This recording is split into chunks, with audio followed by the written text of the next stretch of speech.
Dê graças a Ele. Amém? Abra sua Bíblia no livro de Naum, capítulo de número 3. Naum, capítulo de número 3.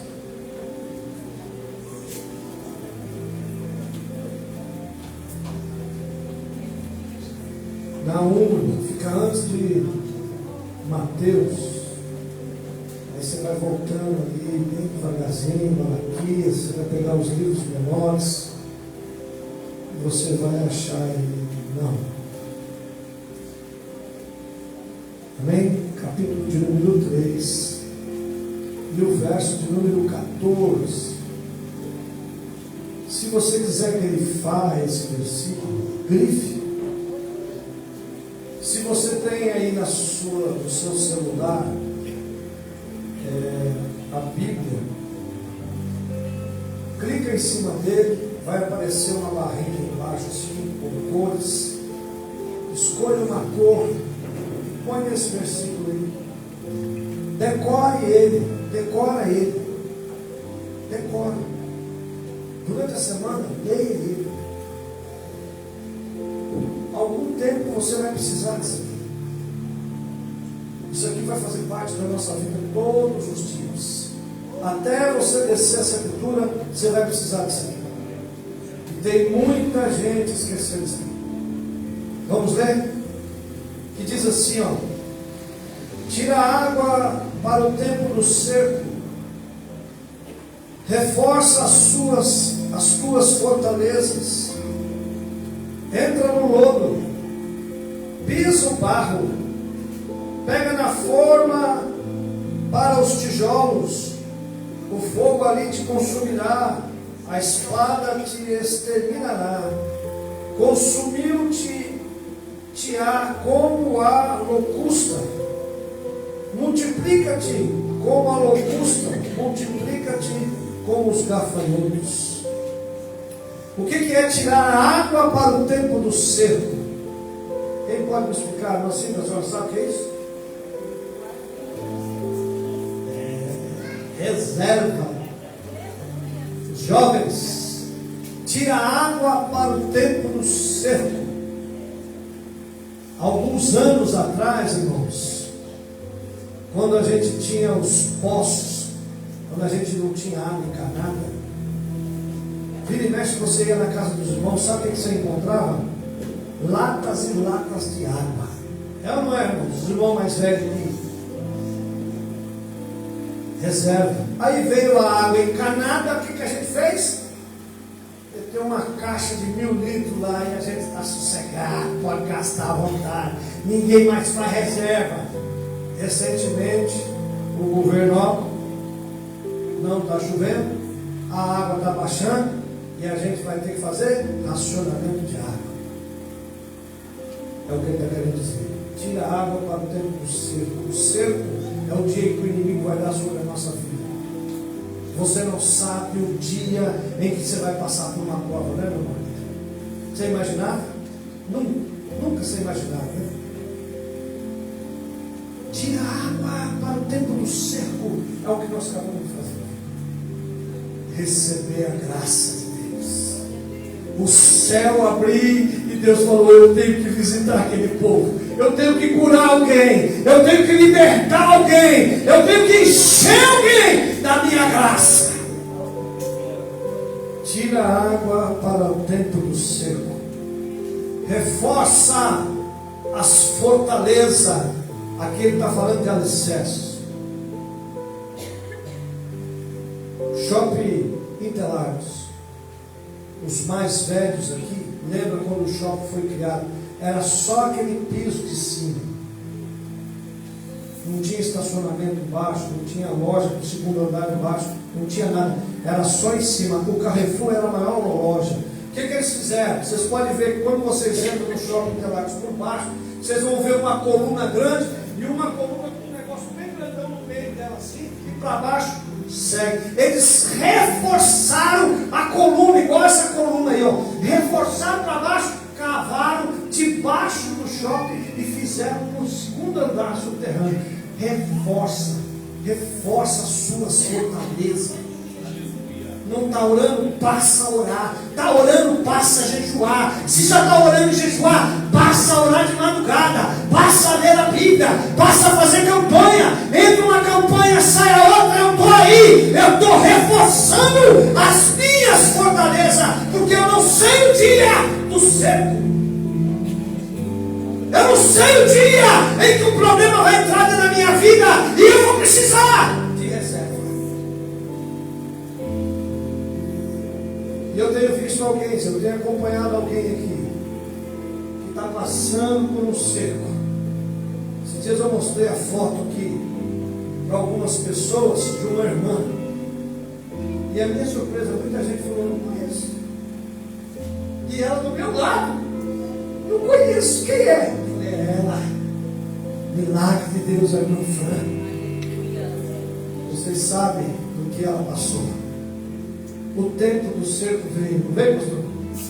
Mas eles tinham reserva. E Deus deu um milagre. Amém? Deus abençoe. Vamos ouvir as crianças. E logo em seguida o pastor Adelei dá continuidade ao culto.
Aleluia.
Juízes, tesoureiros, conselheiros, oficiais e todos os governadores das províncias, servos, escravos, livres, pais, filhos, raça, tribo, todos do pátio do rei, palácio do rei Nabucodonosor, para adorarem a estátua que ele levantou para a sua própria glória. E todo aquele que não se dobrar perante a estátua será lançado na fornalha de fogo ardente. Assim disse o rei, assim se fará.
Aleluia!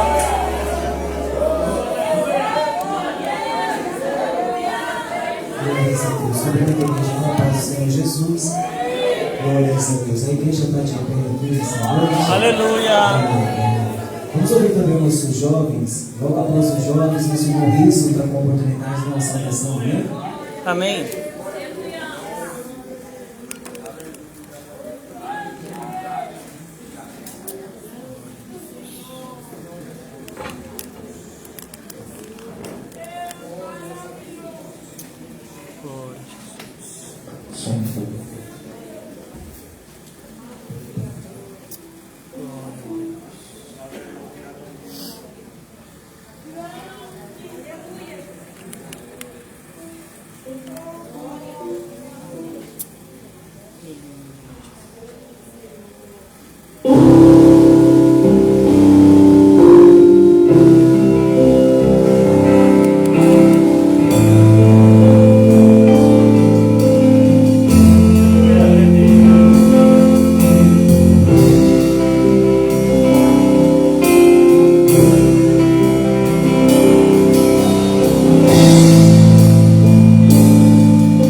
Glórias a Deus. Deixa o céu descer, irmãos, dá glória. Estou sentindo a presença de Deus de um jeito diferente. Ele quer te tocar, Ele quer te curar. Não fica reprimido, adora o Senhor nessa noite.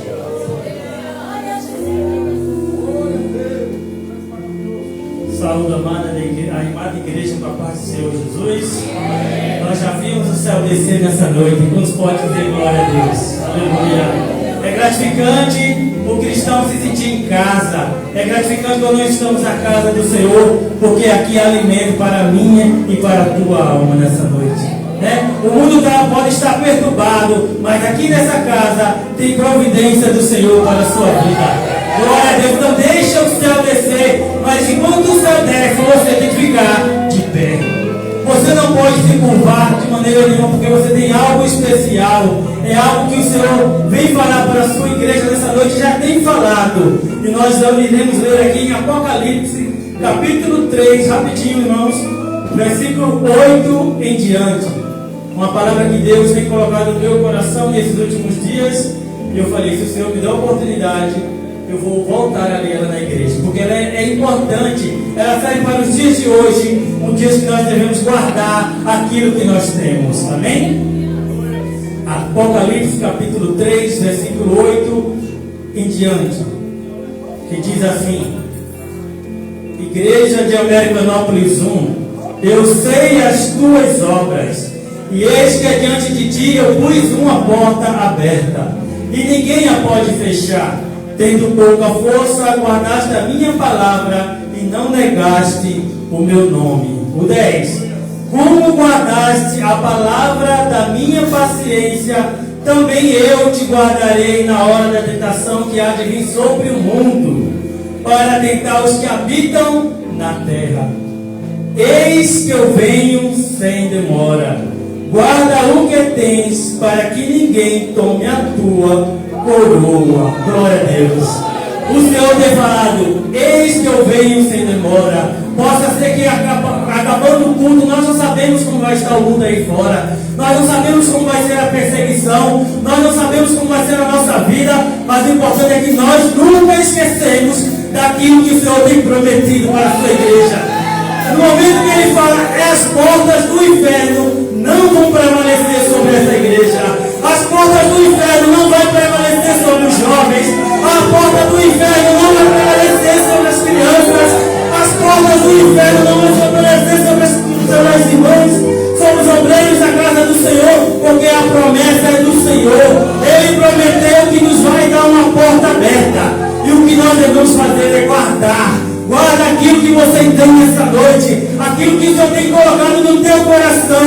Guarda aquilo que tem de mais importante na tua vida, porque Ele vai vir sem demora. E assim eu agradeço a oportunidade no nome de Jesus. Tem porta aberta para você nessa noite. O mundo fecha, mas Deus abre. Tem porta aberta para você. Eu não perdi a pena, vou orar a Jesus. Eu não perdi a pena. Vamos chamar também o grupo de varões, amém? Eles reuniram o tempo. Enquanto o grupo de varões se aproxima, vamos ficar de pé e fazer mais uma oração. Quanto mais oração, mais poder. Vamos orar nessa noite, Senhor Deus, Pai Todo-Poderoso. Apresentamos a Ti as nossas vidas, ó Deus, e estamos aqui, ó Pai amado, sentindo a Tua presença. Pai do céu, alcança cada membro dessa congregação, derrama a Tua bênção, a Tua graça e o Teu poder sobre as nossas vidas. Continue conosco, ó Deus, pois estamos sentindo e pressentindo o Teu mover sobrenatural neste lugar, em nome de Jesus. Amém? Os irmãos podem assentar. Amém.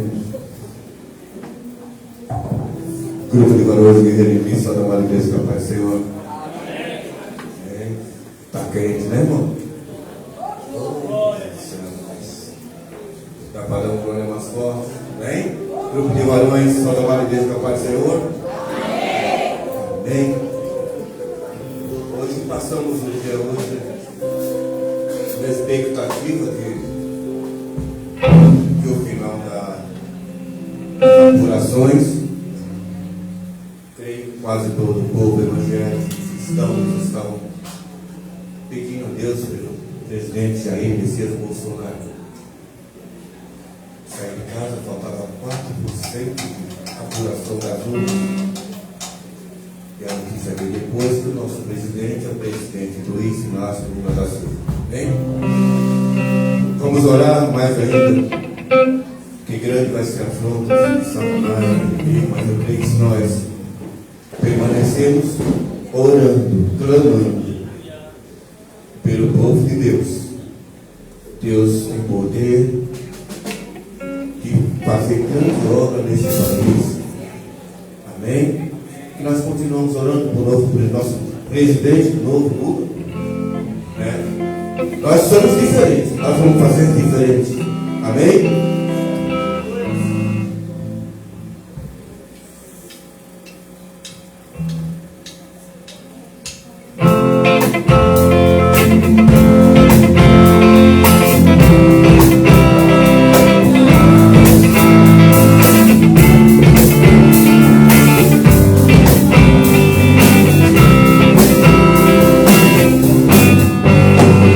Senhor, eu sei que eu sou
no final da luta, a igreja vai ter vitória. Vai ou não vai? Glória a Jesus. Vamos convidar aqui também os obreiros a fazer, recolher os dízimos e as ofertas. Enquanto os obreiros se preparam, quero ver aqui nosso pastor Alessandro, pastor Lelê fazer a leitura, amém? Glórias a Deus. Salve os irmãos com a paz do Senhor. Vamos abrir nossas Bíblias no livro de Malaquias. Eu vou usar no celular hoje, irmãos, que eu estava descendo lá dentro e esqueci até da Bíblia hoje. Daniela correndo. Vamos para o culto. Que a gente até esquece, né, irmãos? Aleluia, glória a Deus. Malaquias capítulo 3.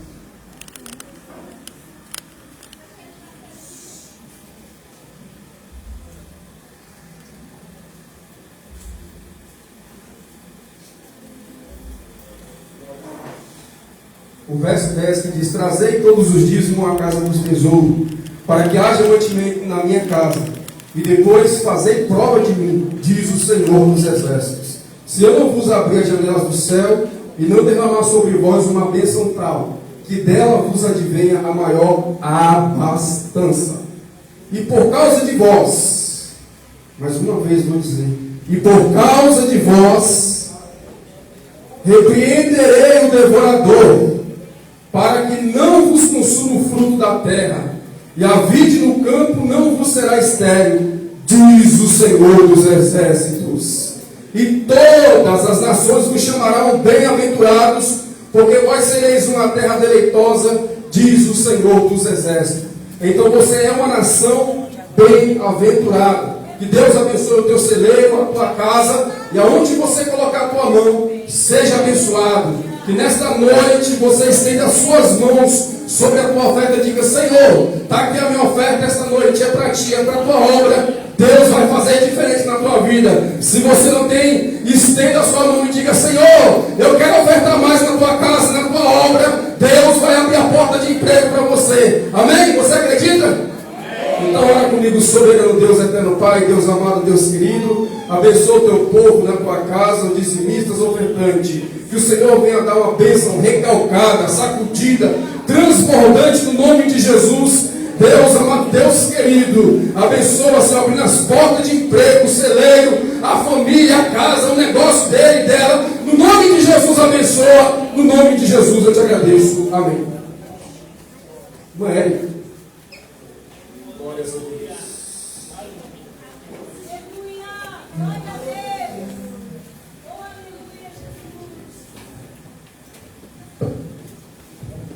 Cumprimento a igreja assim com a paz de Jesus, amém? Enquanto ele está preparando aí o louvor, quando o pastor me convidou para estar louvando ali, eu me lembrei de 2018, quando eu passei por um processo muito delicado na minha saúde. Aí eu falei assim: Deus, qual louvor que eu vou louvar? E Deus falou assim: louva o tempo. Aí eu falei assim: o tempo? Eu não sei qual é o tempo que você está passando, porque o nosso tempo não é o tempo do Senhor. Muitas das vezes a gente só queremos passar um tempo de bonança, de alegria, quando nós temos uma porta de emprego, quando o nosso celeiro está cheio, né? E quando nós passamos pela enfermidade, muitas das vezes nós achamos que Deus, ele não é Deus, e Ele cuida da gente, né? E eu quero agradecer a Deus por tudo que Ele tem feito, embora as coisas não estejam do jeito que eu, Érica, queira, mas eu agradeço porque Deus, ele tem cuidado, Deus, ele tem livrado. Eu vou estar convidando a irmã Edna para louvar comigo, porque foi uma pessoa que esteve do meu lado em 2018, quando eu passei por esse processo na minha saúde. Então, assim, coisa boa é a gente ter amigo. E aonde está a nossa irmã Edna e o presbítero Alan, eu falo de todo o coração, eu agradeço a Deus por ter eles como amigo na minha vida, porque foi um processo, irmão, que eu perdi 20 quilos em uma semana. A tuberculose me pegou de uma tal maneira que eu tive que me isolar do meu filho, do meu esposo, dos meus pais, da igreja onde eu congregava. E ali eu vi que Deus, ele estava cuidando de mim. Então, assim, eu quero agradecer a Deus por tudo que Ele tem feito. E peço que a igreja louve comigo, amém? São os irmãos da paz, Senhor.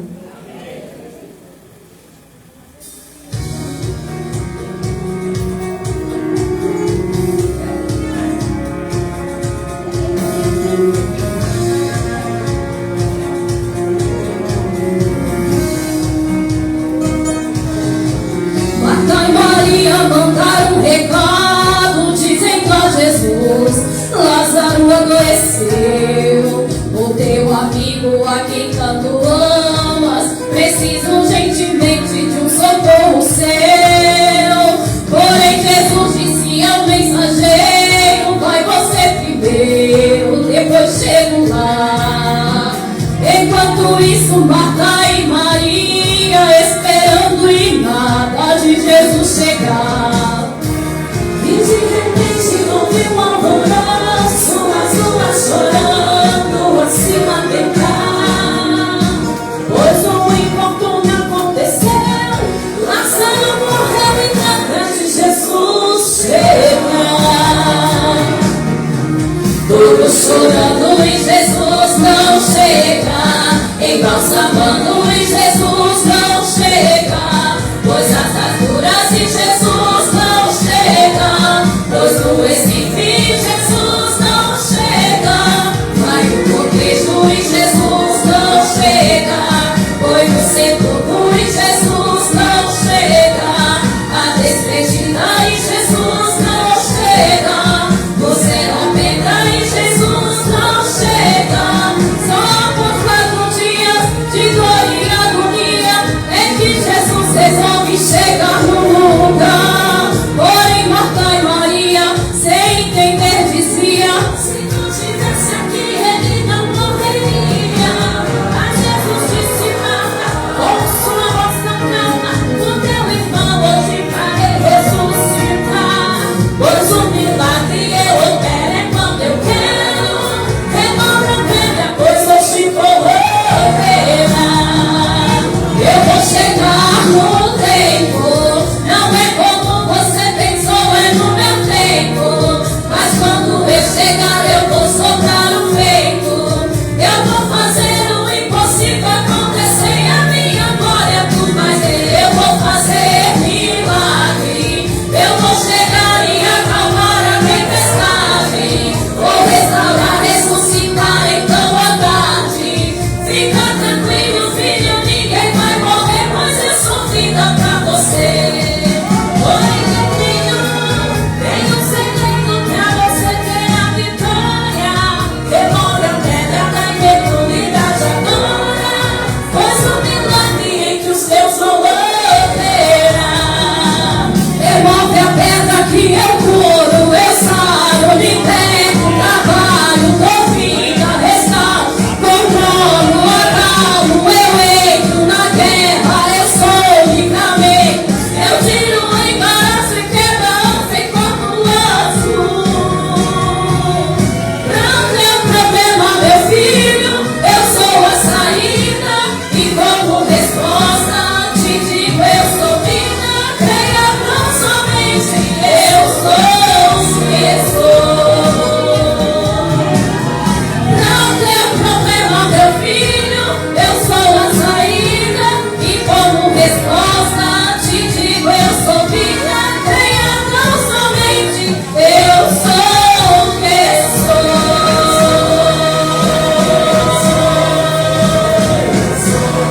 Sou o que sou.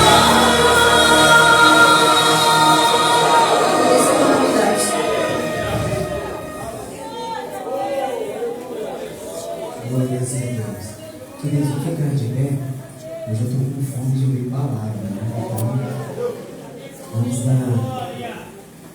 orar pela vida do nosso pastor, chamar aqui o nosso evangelista Davi para fazer a oração da vida do nosso pastor, amém? Perdão, quem vai pregar hoje é o Daniel. Então, Davi vai orar pelo Daniel. Glória a Deus. Oramos. Soberano bendito, eterno Deus, Pai Criador, aqui está o teu servo, Senhor, que estará com a incumbência de pregar a tua palavra nesta noite. Deus, eu apresento em tuas mãos o presbítero Daniel, que em nome de nosso Senhor e Salvador Jesus Cristo, o Senhor possa usá-lo com poder, autoridade, unção, para falar não aquilo que queremos ouvir, mas aquilo que precisamos ouvir da parte do Senhor. E assim, meu Deus Todo-Poderoso, nós te glorificamos e te exaltamos. A igreja que é soberana diz: Glória a Deus. Cumprimento os irmãos com a paz do Senhor. Aproveitar que os irmãos estão de pé para fazer leitura da Bíblia. Livro dos Juízes, capítulo de número 6.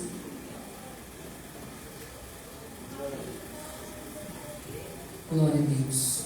Juízes, capítulo de número 6. Nós vamos fazer uma leitura a partir do versículo 11.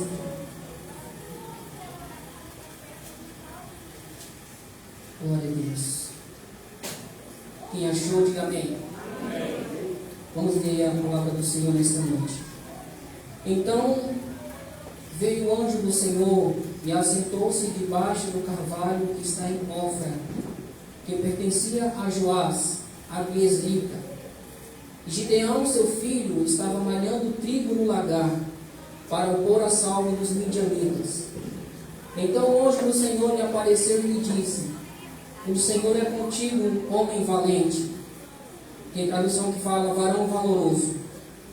Respondeu-lhe Gideão: ai, Senhor meu, se o Senhor é conosco, por que nos sobreveio tudo isto? O que é feito de todas as suas maravilhas que nossos pais nos contaram, dizendo: não nos fez o Senhor subir do Egito? Porém agora o Senhor nos desamparou e nos entregou nas mãos dos midianitas. Então se virou o Senhor para ele e disse: vai nessa tua força e livra Israel da mão dos midianitas. Porventura não te enviei eu? E ele lhe disse: ai, Senhor meu, com que livrarei Israel? Eis que a minha família é a mais pobre em Manassés, e eu o menor da casa de meu pai. Tornou-lhe o Senhor: já que eu estou contigo, ferirás os midianitas como se fosse um só homem. Ele respondeu: se agora achei descer diante dos teus olhos, dá-me um sinal de que és tu, Senhor, que falas. Rogo-te que daqui não te apartes até que eu volte, e traga a minha oferta e a ponha diante de ti. Respondeu ele: esperarei até que voltes. Entrou Gideão e preparou um cabrito e bolos asmos de 1 efa de farinha. A carne pôs no cesto e o caldo numa panela, e trouxe-lhe até debaixo do carvalho e lhe apresentou. Porém o anjo de Deus lhe disse: toma a carne e os bolos asmos, põe-nos sobre esta penha e derrama-lhes por cima o caldo. E assim fez. Estendeu o anjo do Senhor a ponta do cajado que trazia na mão, e tocou a carne e os bolos asmos. Então subiu o fogo da penha e consumiu a carne e os bolos, e o anjo do Senhor desapareceu da sua presença. Viu Gideão que era o anjo do Senhor e disse: ai de mim, Senhor Deus, pois vi o anjo do Senhor face a face. Porém o Senhor lhe disse: paz seja contigo, não temas, não morrerás. Então Gideão edificou ali um altar ao Senhor e lhe chamou de o Senhor é paz. Ainda até o dia de hoje está o altar em Ofra, que pertence aos Abiesritas. Amém? Pode se assentar aqui, em nome de Jesus. Eu queria, antes de falar aquilo que o Senhor colocar no meu coração, louvar a Deus e agradecer por esta oportunidade ao nosso pastor Márcio, pastor Lourdes, obrigado pela confiança. Que Deus nos abençoe em Cristo Jesus. Aos obreiros que estão aqui, a minha retaguarda, louvado seja Deus e a igreja do Senhor. Louvado seja o nome de Cristo. Queridos, nós vemos aqui um texto nessa noite, onde em resumo falamos sobre a chamada de Gideão. Quando Deus o levanta para liderar e libertar o povo de Israel. Mas antes de nós irmos ao texto em si, vamos ao contexto histórico dessa passagem. Aqui nós estamos no livro de Juízes. O período do livro de Juízes foi um período em que Israel, espiritualmente falando, ele literalmente estacionou na presença de Deus. Parou. Por quê? Porque Israel entrou num ciclo vicioso, em que consistia de 5 etapas. Quantas etapas? A primeira delas, Israel abandonava Deus e adorava outros deuses. A segunda etapa, Deus levantava uma nação inimiga para oprimir Israel. Deus fez o quê? Levantava uma nação inimiga para oprimir. Deus faz isso? Claro que faz. A gente acha que Deus só abençoa. A gente só acha que Deus só abre porta. Mas a gente esquece também que Deus traz juízo. A gente também esquece que Deus é um Deus santo. Louvado seja Deus. E Deus levantava uma nação inimiga que oprimia Israel, que subjugava a nação. Essa é a segunda etapa. A terceira, Israel clamava a Deus, se arrependia dos seus pecados. A quarta etapa, Deus então levantava um juiz, libertava Israel, Israel servia ao Senhor. Então, essas etapas Israel passava. E isso durou durante 300 anos, que é o período dos juízes. Desse jeito, Israel se desviava, Israel era oprimido, Israel orava, clamava, Deus levantava um libertador, Israel servia a Deus por um período daquele juiz, depois voltava tudo novamente. Era um passo para frente e um passo para trás. Era 2 passos para frente e 2 passos para trás. Não saía disso. E nesse período, depois de muitos anos, aqui entra Gideão, que é o 8º juiz. E Gideão, a Bíblia fala que veio um anjo do Senhor e se assentou debaixo de um carvalho, uma árvore, que está em Ofra, que pertencia a Joás, árvore esrita. Era uma propriedade que pertencia ao pai de Gideão. Gideão estava malhando trigo no lagar. E é interessante, porque lagar não é lugar de malhar trigo. Lagar é o lugar onde se pisa as uvas para extrair dela o suco. Mas por que ele estava malhando trigo no lagar? Isso não era um lugar específico para isso. O texto explica, para pôr a salvo dos midianitas. Foi a estratégia que Deus deu para ele. Foi a estratégia que Deus concedeu para ele. Você vai malhar o trigo, não onde o inimigo vai te achar. Você vai malhar o trigo no lagar, porque lá eles não vão procurar. Sabe qual é o lagar do crente? A oração. O lagar do crente é o joelho no chão. É onde você se esconde do teu inimigo. É onde você se esconde do teu adversário. Joelho no chão, Deus estende a mão. O inimigo não te encontra. O inimigo não te acha. O inimigo não te vê. Se tem oração, irmãos, o inimigo pode passar por perto, mas não encontra você, porque você está no lagar de Deus, que é a oração. E a oração esconde o cristão. A oração esconde o crente. Se você tem orado, se você tem buscado, se você tem se colocado de joelhos, Deus te esconde. Aleluia. Deus te oculta. Deus não deixa o adversário te contemplar. A oração é o lagar de Deus para o cristão. Porque a palavra de Deus fala, queridos, que o nosso adversário, ele brama como um leão, buscando a quem possa tragar. E o teu adversário tem rodeado você. Mas se você tiver oração, se você tiver contato com Deus, se você tiver joelho no chão, o teu adversário não te acha, porque a mão de Deus estará sobre você. E ele está lá, malhando trigo no lagar, um lugar que não era próprio para isso, mas por estratégia de Deus, ele estava fazendo isso, para pôr a salvo dos midianitas. Aí então chega o anjo do Senhor, e começa a abrir um diálogo com ele, e o anjo fala o seguinte: o Senhor é contigo, homem valente. Irmãos, quem é que quando ouve uma palavra de encorajamento não fica feliz, né? O Senhor é contigo, está passando por uma luta, uma prova, e vem alguém e fala assim: Deus é contigo, varão. Quem é que não se alegra? Quem é que não recobra as forças? Mas a gente percebe no texto que mesmo recebendo uma palavra de encorajamento, Gideão está tão para baixo, está tão cabisbaixo, está tão decepcionado pela situação que ele está vivendo, que mesmo recebendo uma palavra de encorajamento, ele não se alegra com aquilo. Ele olha para a situação e diz: mas se Deus é comigo, por que não sobreveio tudo isso? Por que isso está acontecendo comigo? É a pergunta que mais Deus quando estamos passando por um problema, quando estamos passando por uma dificuldade. Senhor, mas por quê? Senhor, mas por que eu estou passando por isso? Senhor, mas por que isso está acontecendo comigo? Porque na luta, na provação, a gente deixa transparecer o nosso lado humano. E queridos, não é pecado você mostrar a fraqueza, porque ninguém é forte o tempo todo. Ninguém agarra o diabo pelo chifre todo o tempo.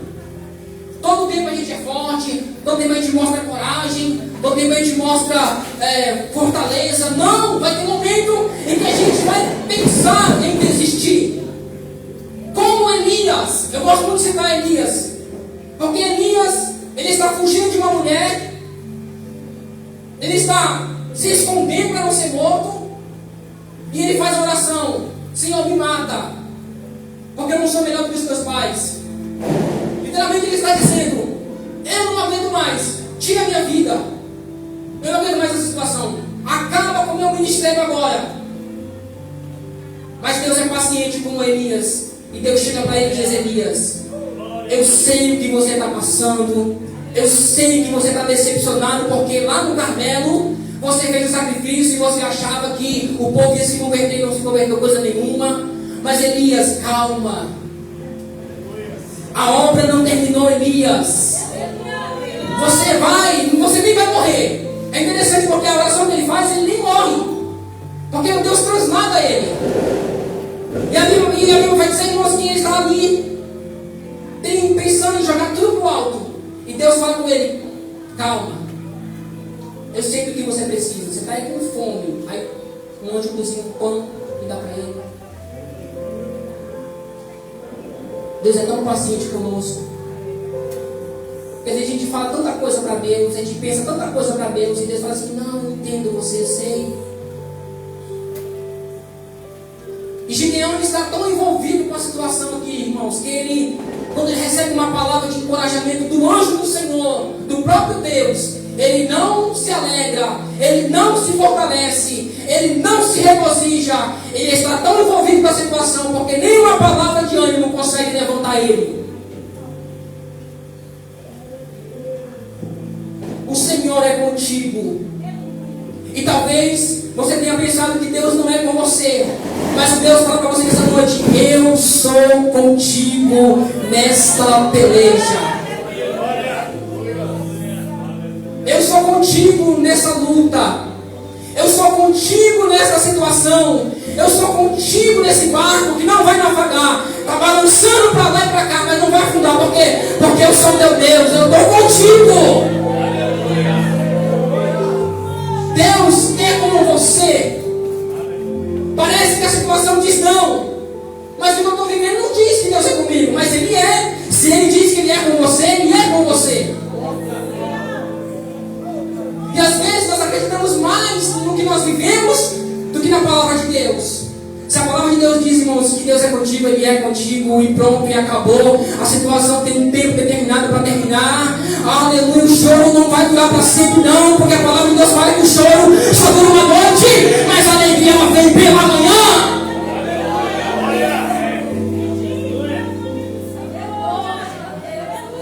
Então se fortaleça em Deus nessa noite, porque Ele é com você. Não importa a situação, seja na sua casa, seja no trabalho, seja no ministério, não importa, seja espiritual, Deus é com você, você vai vencer. Deus é com você, essa luta vai passar. Deus é com você, Ele te fortalece. Deus é com você, Ele te encoraja nessa noite. Deus é com você, derrama da sua graça nessa noite. Você vai atravessar o deserto, você vai atravessar o vale, você vai atravessar a cova, e você não vai morrer. Por quê? Porque Ele é contigo. O Senhor dos exércitos está conosco. O Deus de Jacó é o nosso refúgio. Oh, bendito seja o nome do Senhor. Labassuque me dará calabaçai. Eita glória, Deus está neste lugar. Sinta a presença, sinta o Espírito Santo se movendo nesse lugar. Deus é contigo. Aleluia.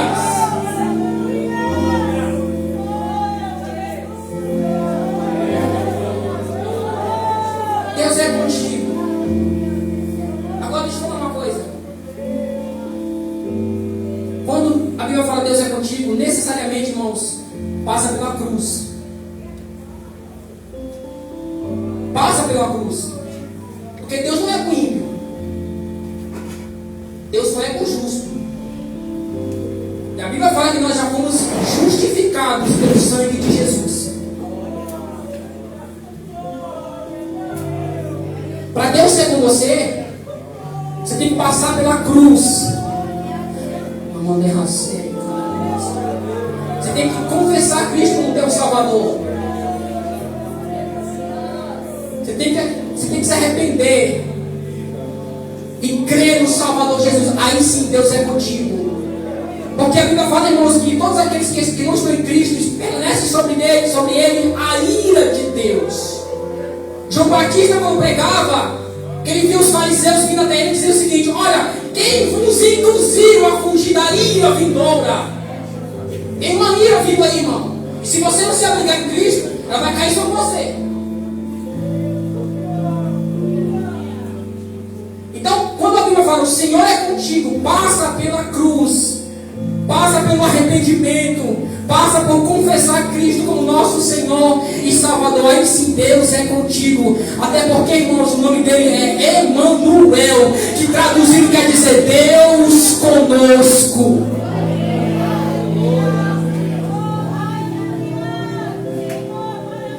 Um dos nomes de Jesus é Emanuel, traduzindo Deus conosco.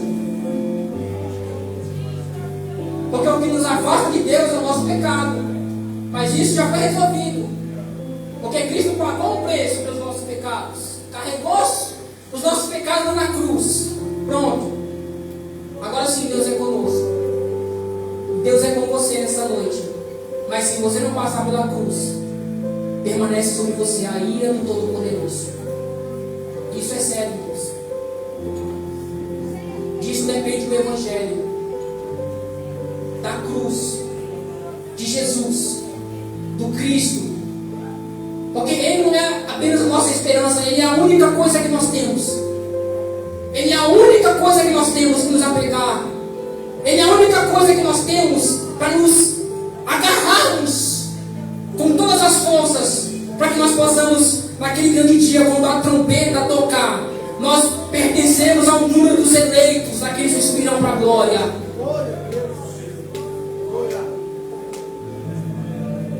E ele fala: o Senhor é contigo, homem valente. Na minha tradução, tem tradução que fala varão valoroso. E como eu falei, Gideão, então ele olha para a situação e diz: ai, Senhor meu, mas se o Senhor é conosco, por que nos sobreviveu tudo isso? E que é feito de todas as maravilhas que os nossos pais nos contaram? Ele está dizendo o seguinte: o Senhor está dizendo que Deus é comigo, mas a situação diz não. O Senhor está dizendo que Deus é comigo, mas o problema que eu estou vivendo diz outra coisa. E às vezes é assim que nós nos sentimos. A gente até crê na palavra, mas a gente está envolvido pelo problema, pela situação, e fala: mas eu não vivo isso. Eu não estou vivendo o que a palavra diz que eu tenho que viver. Mas Deus é com você e vai passar. Vai ter um tempo que vai acabar, pronto. Louvado seja Deus. E ele questiona a Deus a situação. E questionar, irmãos, é lícito. O que nós não podemos é outra coisa, que é murmurar. Questionar é diferente. Murmurar é outra coisa. E tem outra coisa: Deus só aceita questionamento, irmão, de quem já tem fé e já tem relacionamento com Ele. Porque muitos homens de Deus questionaram. Mas quando os fariseus foram questionar Jesus alguma coisa, Jesus falou assim: opa. Gideão pede um sinal para Deus, assim: me dá um sinal. Vou trazer uma oferta, preparar e trazer para você. E Deus falou assim: eu espero. Mas quando os fariseus pediram um sinal para Jesus, Jesus falou assim: não. Sinal é para quem já tem intimidade comigo. Sinal é para quem já crê em mim. Sinal é para quem já tem confiança em mim. Vocês são fariseus, não crê? Não tem sinal. O único sinal que vocês vão ter é o de Jonas. Porque assim como Jonas esteve 3 dias no ventre do grande peixe, o Filho do Homem também estará 3 dias no seio da terra, e ao terceiro ele ressuscitará. Então questionar é lícito. Eu posso questionar a Deus: Senhor, por que isso está acontecendo comigo? Por que essa situação situação? Por que esse problema? Porque eu não posso murmurar como o povo de Israel fazia no deserto. Cada dificuldade que eles passavam era uma murmuração. Cada dificuldade que eles passavam, eles diziam: Deus nos abandonou, Deus nos entregou, Deus não está conosco, Deus isso, Deus aquilo. E eles já tinham visto os sinais, que são as 10 pragas. As 10 pragas do Egito eram um sinal para eles de que Deus estava com eles, que eles poderiam seguir em frente, confiar que Deus iria guardá-los e ia fazer eles atravessar aquele deserto até a terra prometida. Mas a cada dificuldade a gente vê que eles não faziam isso. Eles murmuravam e reclamavam com Moisés. E Gideão questiona: eu não vivo o que o Senhor diz que o Senhor está falando. E sabe o que eu aprendo aqui? Gideão estava inconformado com a situação. Ele não aceitava aquilo. Ele não aceitava por quê? Porque ele tinha a consciência do Deus que ele servia. Ele tinha a consciência do Deus que ele adorava. Ele dizia o seguinte: mas os nossos pais nos contaram das maravilhas. Cadê esse Deus do passado que agora não opera mais no presente? Era isso que Gideão não entendia. E aquilo não entrava na cabeça dele. Ele estava inconformado com a situação. E Deus gosta de gente inconformada. Quando você pega a história de Moisés, ele vê um egípcio, um soldado egípcio espancando um hebreu. Inconformado com aquela situação, ele se levanta para defender e acaba matando os soldados egípcios. Davi, quando viu a afronta de Israel, quando o gigante desafiava, ele não se conformou com aquilo. Ele disse: quem é este incircunciso para afrontar os exércitos do Deus vivo? Então Deus gosta de gente que não se conforma com a situação. Deus gosta de gente que não se conforma com aquilo que está vivendo. Eu quero saber nessa noite se tem alguém aqui que está inconformado com aquilo que está vivendo. Porque essa palavra é para você nessa noite. Se você está inconformado com essa situação, Deus manda te dizer nessa noite que é você que Deus vai usar para lá. Não é ninguém não, irmão. Porque Gideão, quando questionou, Deus foi ele. Então é você que Deus quer usar para mudar o ambiente que você está vivendo.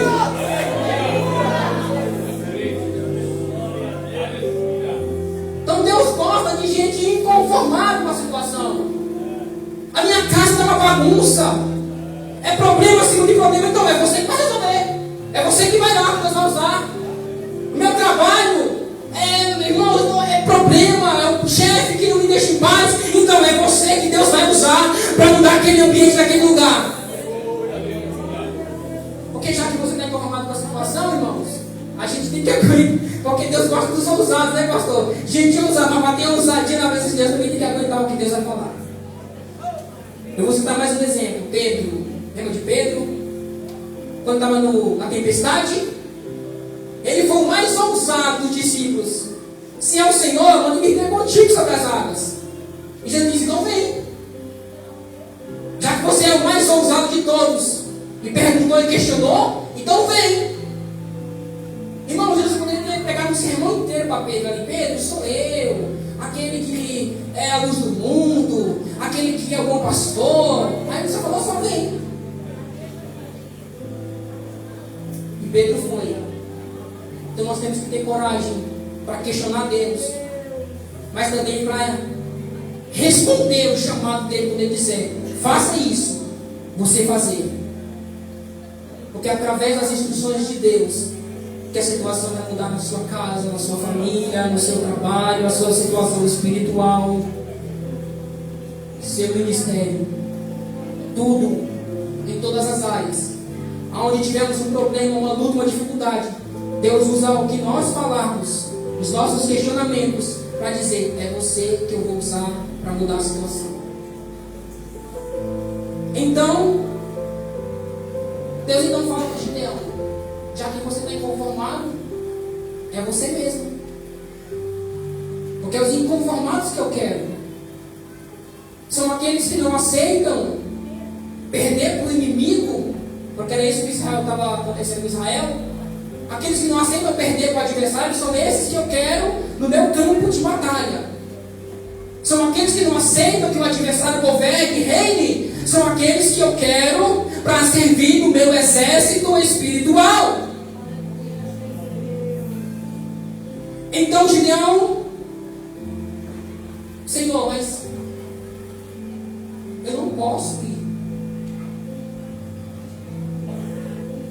Eu não tenho condições de ir. Porque Gideão, ele responde, porque a minha família é a mais pobre em Manassés e eu sou o menor da casa dos meus pais. E é isso muitas vezes que nós olhamos, é a nossa condição. Mas Deus não olha a nossa condição. Deus não olha o nosso poder aquisitivo, se nós somos ricos, se temos condição. Deus não olha isso. Deus olha se você está disposto e disponível para fazer o chamado que Ele tem na sua vida, para fazer a obra dEle, para colocar as mãos naquilo que Ele tem para você. É isso que Deus quer saber. Por quê? Porque já que Ele é contigo, todas as dificuldades vão cair por terra e Deus te dará a vitória. Nessa noite Deus pergunta: tem alguém para se alistar no meu exército? Tem alguém para eu usar nesta geração? Tem alguém que vai se colocar na brecha, que vai se colocar na ponta, para que eu possa usar? Louvado seja Deus nos últimos dias. Tem alguém? Se tem alguém, irmãos, começa a adorar a Deus nessa noite, começa a glorificar, porque Deus está convocando nessa noite um exército, convocando, aleluia, alistando pessoas para que eles possam ir, aleluia.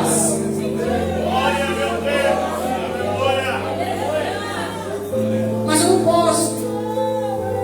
Deus sabe que você não pode, é isso mesmo. Isso aconteceu a mesma com Moisés também. Moisés, quando Deus o escolheu, Moisés disse que ele não poderia ir porque ele era pesado de língua. Deus falou assim: então seu irmão Arão vai falar com você. Não, mas eles não vão crer. Mas eu vou te dar um sinal que eles vão acreditar. E todas as desculpas que Moisés deu para Deus, Deus rebateu uma por uma. Até quando Deus se irou com Moisés, disse: Moisés, é você, pronto, acabou. Vai lá. Gideão então deu desculpa dizendo: eu não posso porque eu não tenho condições, a minha família é mais pobre, eu sou o menor. E geralmente o menor, eu não sei, nos nossos tempos mudou isso aí, né? Porque o caçula geralmente é mais baixo do lado mesmo. Mas no tempo de Israel, o menor não tinha valia. Os irmãos conhecem a história bíblica, sabem que o filho primogênito é o que é o mais. É o contrário, né? A cultura muda. É o primogênito que é mais exaltado. É o primogênito que recebe dupla honra, dupla porção. Geralmente os menores, os caçulas, são os mais rejeitados. E parece que Deus, irmãos, parece que Deus tem um negócio com o menor, né? Parece que Deus tem algo assim com o menor, porque Gideão era o menor, Davi era o menor. Louvado seja Deus. José era o menor também. Mais moço, então parece que Deus tem um apego, sabe, com o menor. Parece que quanto mais menor, mais Deus gosta. Agora com grandeza, eu sou grande, eu sou poderoso, eu sou forte. Parece que Deus tem aversão a esse tipo de pessoa. Agora os menores, aqueles que se acham incapazes, Deus gosta, sabe por quê? Porque para que sobre eles repousem, aleluia, a glória de Deus, para que somente o nome de Deus seja glorificado, para que somente o nome de Deus seja exaltado, para que somente o nome de Deus seja levantado. Que bom que você é o menor, porque Deus gosta disso. É os menores que Deus pega para usar. É os menores que Deus pega para exaltar, para que sobre eles repousem o poder de Deus. A palavra de Deus fala que o poder de Deus se aperfeiçoa na fraqueza. E quando nós não conseguimos, que Deus mostra que Ele é sobre nós e que nos faz ir além. Vamos seguir o texto. Gideão então olha para a sua condição: eu sou o menor da casa dos meus pais. E Deus falava com ele: já que você é o menor, você vai ferir os midianitas como se fosse um só homem. Quando Deus é conosco, irmãos, por mais que seja grande os obstáculos, eles se tornam pequenos. Porque é isso que esse texto está dizendo.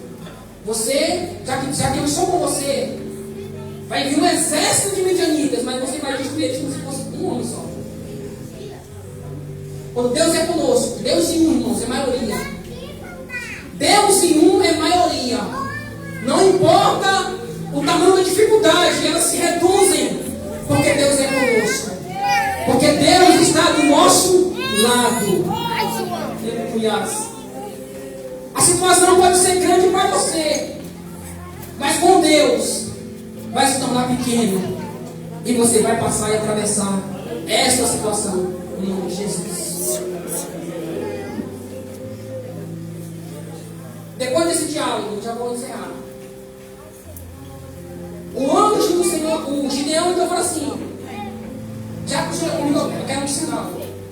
Eu vou preparar uma oferta. Nós lemos o texto, era um cabrito que ele ia cozinhar e ia trazer para ele. E se ele aceitasse aquela oferta, é porque então Deus era com ele. É engraçado, irmãos, porque quando a gente lê a história de Gideão, ele pediu esse sinal, pediu mais outro sinal. Vocês não sabem, né? A lã, né? Cheia de água. Quero que a lã fique cheia de água e o redor seco. Não, eu quero o contrário. Eu quero que o redor fique água e a lã seca. Então, tanto sinal, né? É um sinal da oferta, é um sinal da lã molhada, da lã seca. Não tinha fé, não era. Para que tanto sinal, né, irmãos? Aí Deus fez o mesmo com ele. Aí já então você está me dando tanto sinal, eu vou te provar também. Tem muita gente aí, vamos escovar e voltar. Escovar de volta. 32 mil voltou para casa. Tem mais outro sinal, Gideão. Quem baixar e beber como cão, se para. E é engraçado porque no final, né, nós conhecemos no final, ele ainda está ansioso ainda. Mas será que eu vou mesmo? Mas Gideão, olha lá o que estão falando. Aí um companheiro contou um sonho para o outro que tinha um pão queimado, que já era ele. Aí então ele acredita. Então, irmãos, às vezes a gente faz algumas coisas na nossa caminhada de fé, e se Deus fosse olhar, né? É graça, né? Não é por nós, pela graça de Deus sobre nós. Vamos terminar o texto. Ele prepara, o anjo fica lá, irmão, esperando a oferta, prepara o cabrito, o caldo, traz para ele, coloca sobre uma pedra. E a Bíblia vai dizer, o texto nós lemos, que sai fogo da penha, uma pedra, uma rocha, sai fogo e consome aquele local, e o anjo desaparece. Gideão então entende que era Deus falando com ele. E ele estava vocacionado para ir naquele lugar. Um dos sinais de que Deus é conosco é que Ele recebe a nossa adoração. Um dos sinais de que Deus é conosco é porque quando Ele recebe a nossa adoração, é quando Ele cheira como cheiro de incenso suave, perante as suas narinas, a nossa adoração, o nosso louvor. Quando Ele sobe até a presença de Deus, e Deus derrama da sua glória, é um dos sinais de que Deus é conosco. E nessa noite, querido, Deus fala que a tua adoração nessa noite, ela subiu até mim, aleluia. E Deus nessa noite te visitou, louvado seja Deus. Ele é contigo. Saia daqui com essa palavra no teu coração. Eu sou contigo, meu filho, minha filha. Louvado seja Deus. E Gideão deu nome àquele lugar. Ele edificou um altar ali e chamou: o Senhor é paz. Por quê? Porque ele temeu muito. Ele temeu muito, porque ele viu o anjo do Senhor face a face e disse: ai de mim, ai Senhor.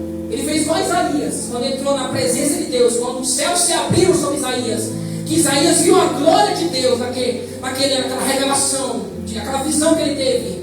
Quando ele viu o Senhor sentado, os querubins adorando de um lado para o outro, ele disse: ai de mim. Porque é assim que nós deveríamos, pelo menos Quando nós nos encontramos na presença de Deus, perante o grande, o poderoso, o Deus dos céus, era temer, era reverência. Mas às vezes a gente não faz. Sabe por quê? Porque às vezes, irmão, Deus está no culto e tem gente mexendo no celular. Deus está no culto e tem gente olhando a notificação do WhatsApp, do Facebook, vendo que está na rede social. Isso é uma postura de gente que está na presença de Deus, irmãos.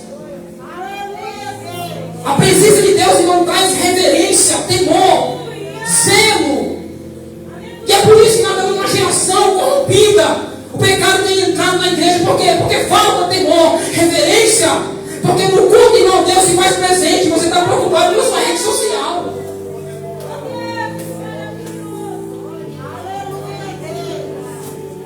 Porque Deus está no culto e você está preocupado com que o seu amigo curtiu a sua foto no status. Irmãos, se eu vou conversar com alguém e alguém estiver mexendo no celular e eu estiver olhando para ele, irmãos, aquilo ali me ofende. Eu e minha esposa, nós fomos lá juntos. E me irritava, pastor, quando ela ficava mexendo no celular, eu falei, eu vou quebrar isso aí.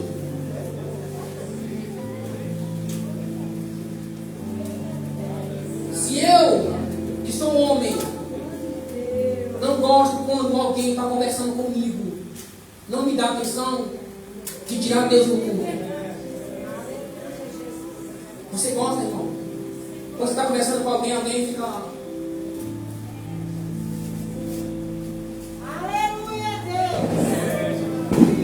Você não gosta. Então por que você faz isso com Deus? Está no culto e está olhando no celular.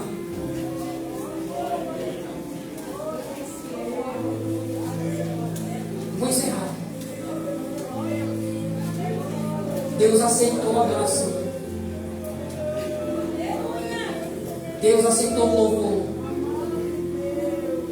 Ele chamou aquele lugar, o Senhor é paz, porque ele temeu que viu a Deus. E a gente vê Deus no culto e não teme. Não, mas Deus é amor, é verdade. O amor de Deus é expresso na cruz, o fato de ter entregado o seu filho por nós. Mas não é porque Deus nos ama que a gente vai desprezá-lo. Amor, irmãos, também requer uma postura firme. O exemplo dos nossos filhos.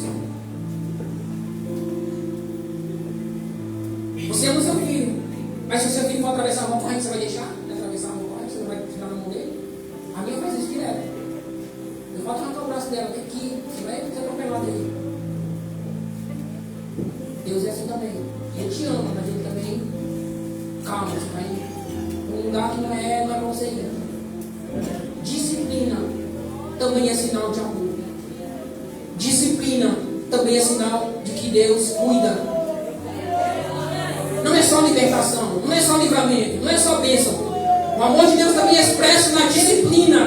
No fato de Ele te disciplinar, de Ele te corrigir, de Ele te açoitar, de Ele chamar sua atenção. Deus também te ama através disso também. E eu vou encerrar. Ele chamou aquele lugar, o Senhor é paz. No hebraico é Yahvé Shalom. Nessa noite nós temos a paz de Deus, a paz que Cristo trouxe por nós por meio da cruz do Calvário. E Ele é conosco, e Ele é a nossa paz, e Ele vai te abençoar, e Ele está com você. E se você crer, diga amém nessa noite. Amém. Que Deus abençoe a todos em nome de Jesus. Muito obrigado, pastor. Graças a Deus. Que palavra, né, irmãos? Que palavra. Palavra boa. Eu estava conversando aqui com o pastor Delei sobre a oferta que Gideão deu. Um cabrito e uma éfa de farinha. Irmão, uma éfa de farinha é 34 quilos de farinha, irmão. Imaginou isso, uma glória? 34 quilos de farinha. Essa semana eu fiz um bloco de batata doce. Daniel, 6 quilos de batata, 8 quilos de batata, pus para cozinhar, descasquei, moí ela no moedor de carne, deu mais ou menos 6 quilos, 20 ovos, 150 gramas de sal, 50 gramas de noz moscada, vai pegando aí. Estou passando. 150 ml de óleo, 70 gramas de alho batido. 2 horas amassando. Corre! Depois que a massa está pronta, aí eu chamo o meu subchefe, a minha esposa. Aí ela pega o avental, vai cortando os pedacinhos e eu vou cozinhando. 6 quilos de batata. Ele pegou 34 quilos para dar um presente para quem estava passando fome. Deus te abençoe, Daniel. Está vendo? É o menorzinho, lá na cabine de sol. Mas tem palavra de Deus. Deus abençoe, viu, irmãos? Nós vamos mastigar essa comida aí a semana inteira. Eu falei com o Delei, você já imaginou um dia nós sentar assim, esses pastores tudo aqui, ó, nós sentar numa mesa e cada um puxar um assunto, o que não sai? Ele conta essa história, eu conto a minha história, ele conta a história dele do mesmo texto. Quantas mensagens nós não vamos tirar? Nós estamos programando isso aí, né, irmão? A partir do dia 3. Irmãos, como o nosso bom Alexandre já falou, o nosso presidente agora é o Lula. O Lula. Ele ganhou. Então agora nós vamos ter que orar por ele. Eu tenho certeza que muita gente que não orou por ele. Eu mesmo não orei. Não queria que ele tivesse.